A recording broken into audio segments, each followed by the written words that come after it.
Welcome to Wine by the Case, where we uncork legal insights one bottle at a time. And so we are talking about one of my husband's all-time favorite places on the planet. You would think it would be, I don't know, Aruba, the Bahamas, Paris, but no, it is Costco.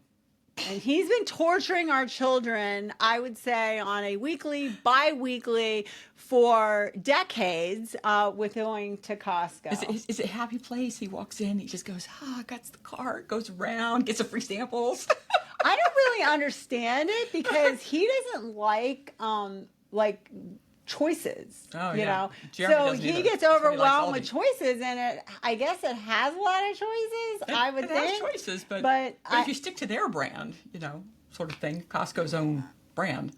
I guess that's true. Mm-hmm. It doesn't overwhelm him. I don't know. So, but why are we talking about Costco today? We're talking about Costco because... Well, actually, wait. So what the wine is called? Story Point. Because, like Price Point. Yes. Price Point and the sort of the story of Costco and its commitment to its customers. So that's part of the reason why it's beloved. I mean, people love Costco. But Costco returns the love by selling dollar hot dogs. $1.50. $1.50. Still, they're not Chickens. They're not the little ones. The rotisserie chicken. I mean, pizza. I mean, they're loss leaders. They're loss leaders. But and you can get a bottle of water for quarter. So when you have a environment where they're like, we want to treat you right as the customer, one of the things that bothers them is when it's out of their control on the raising of prices. It's different when they're like, you know what, we got to raise the price of this. It's more expensive because we're getting you better quality chicken, things like that.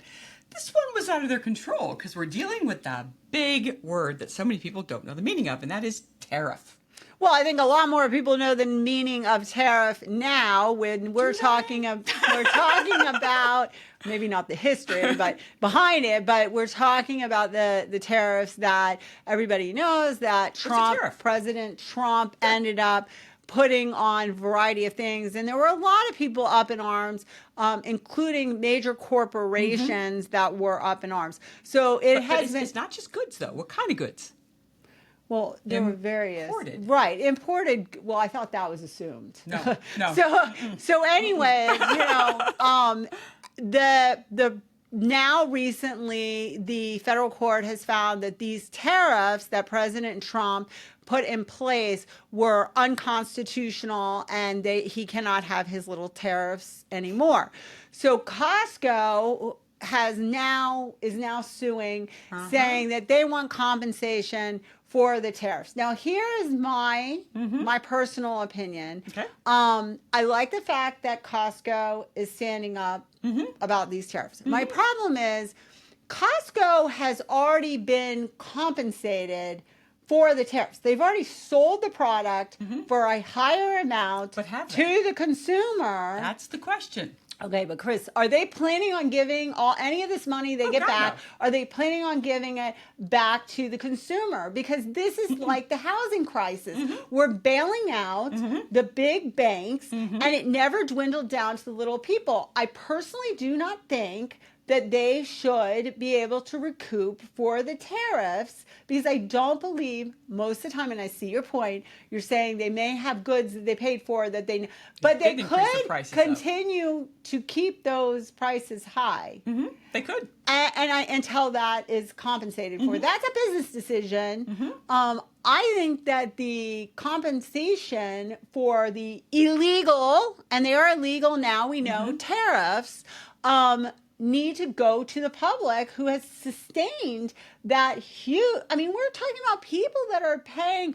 If you look at the scale of what stuff was, right. We're talking a box of cereal.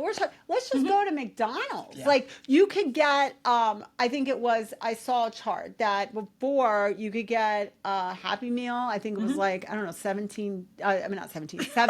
Yeah. And now it's like $13.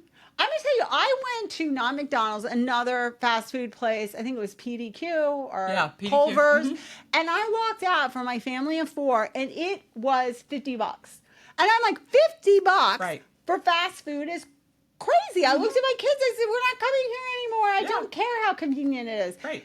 So I think that the consumers need to be repaid. But we'll take a step back though, because if we look at, and I'm angry about it. and you should be. I mean, again, this has Right. had the ripples throughout the economy, as well as people who then had to make choices on, actually, I can't go to McDonald's anymore because I can't afford the additional price. So whether that was true at Costco or not, considering, again, Costco has a cult following, I don't know. But they aren't the only people to sue about it, but they're the ones who are saying there's $90 billion at issue.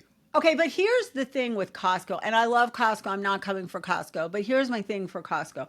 Costco is a membership, and Yes. a lot of their money comes from the membership. They did not hike the membership. They didn't. So I think they're going to have a problem They with actually did hike the membership. damages. What? They actually did hike the membership. Okay, well, but were they going to hike the membership anyways? Are they going to lower the membership now? I think that I think Costco is going to have a problem with that. Of course they are. I mean, I do think. How do you prove it? But except for the fact you can say, just to make up a number, last year, before the tariffs, we made $100 billion.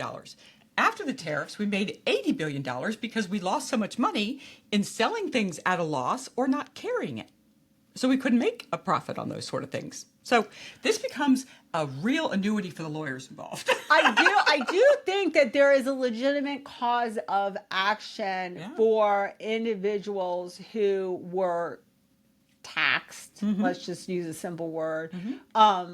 An illegal tax, to be able to say that I shouldn't have done it. But it gets in, really you need a class action, or you need a corporation to be able to bring it. But I'm not so sure Costco's got the money should go to Costco. I would feel more comfortable if Costco was saying that whatever money we recoup, that we are going to either not charge that membership, or give you a credit. Because they do give those credit things, or we're going to give everybody, I don't know, a free turkey or something. I don't know. I always... A free bottle of wine for everybody. Yes. So I would know, but I want mine to be dumb. Yeah. A free bottle for everybody. But I think I go back to my generation of Schoolhouse Rock. I mean, those things taught us so much about the basics of civics. But I think back to the taxation without representation, and that's not fair. And we've got the same sort of thing here going on. The tariffs were in place.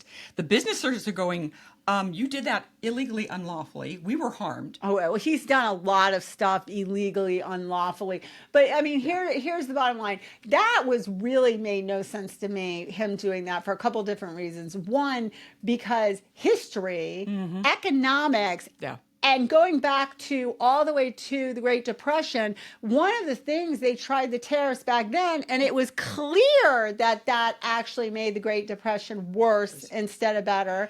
And you had these corporations that were against it.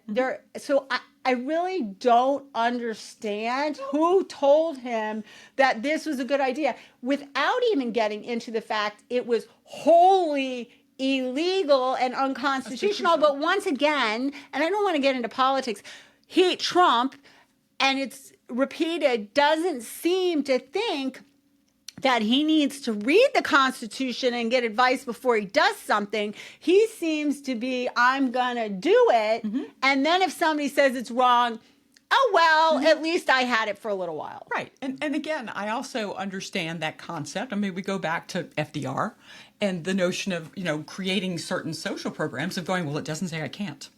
So a lot but this was a different thing. It did say he can't.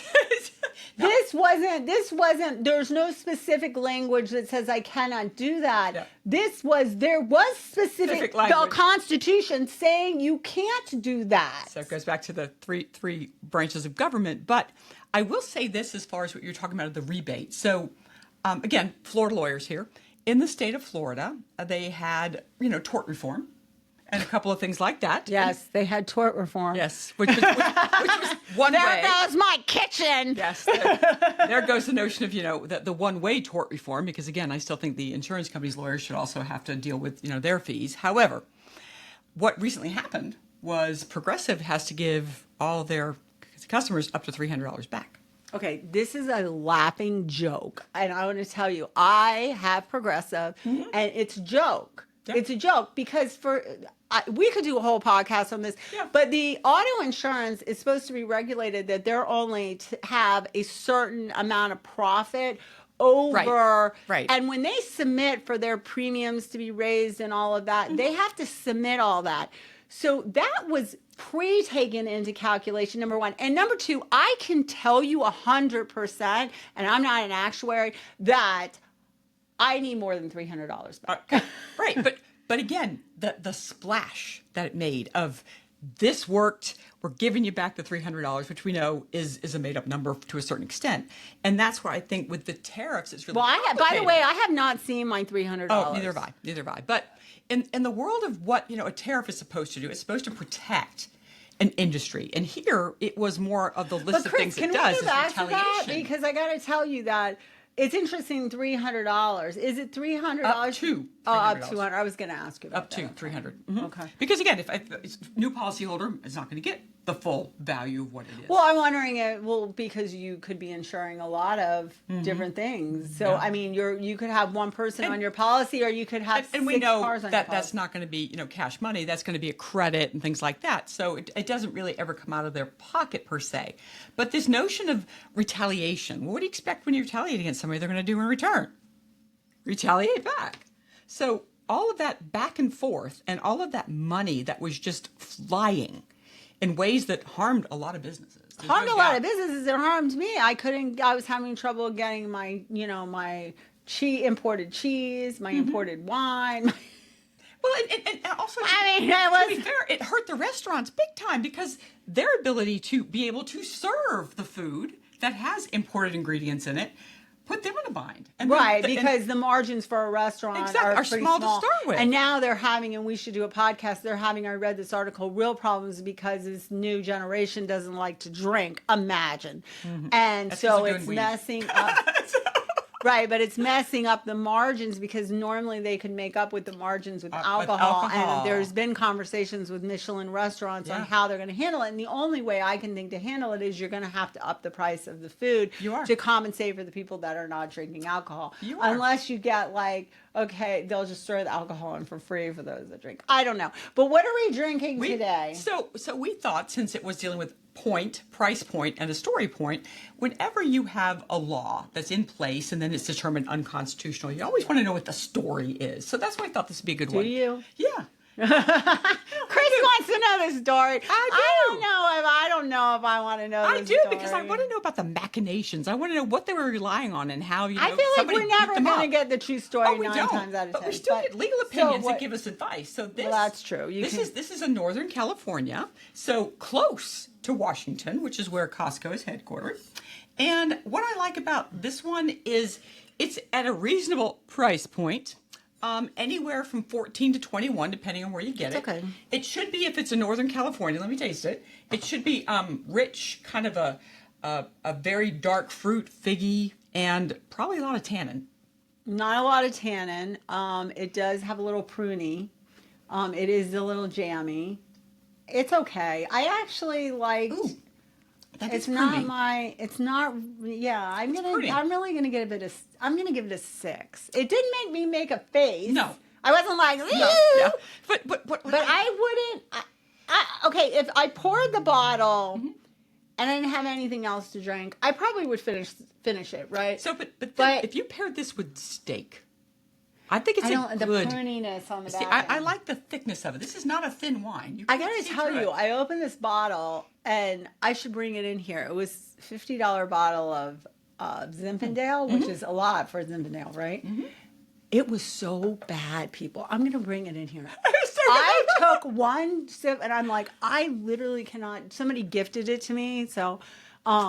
But I'm hoping they won't remember what bottle they gifted to me. Or maybe they got it gifted and they realized it was bad.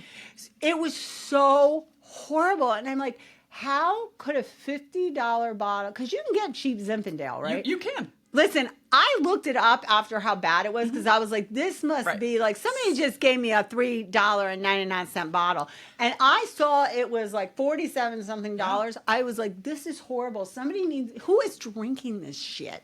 But sometimes it's a bad batch. I it don't can know. get heated. No. One never knows. But I'm going to bring it in. But see, for this one, I think this is a nice dinner. Okay, what glass. would you give this? I'd honestly give it a 6.5.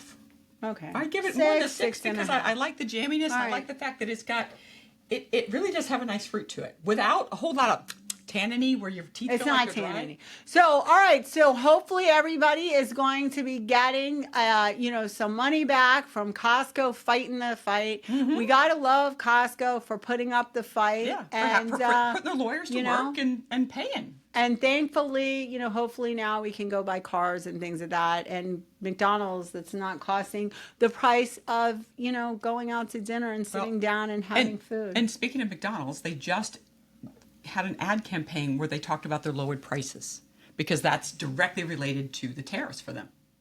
Well, I know that a lot They of, just because had of the prices dropped.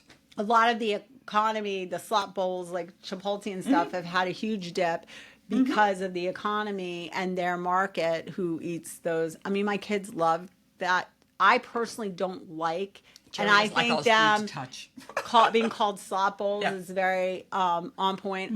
It's not a touching food. I want my food nicely presented on a plate. That's why I'm not a big fan of buffets either. So cheers. Cheers to that, and to hopefully some rebates.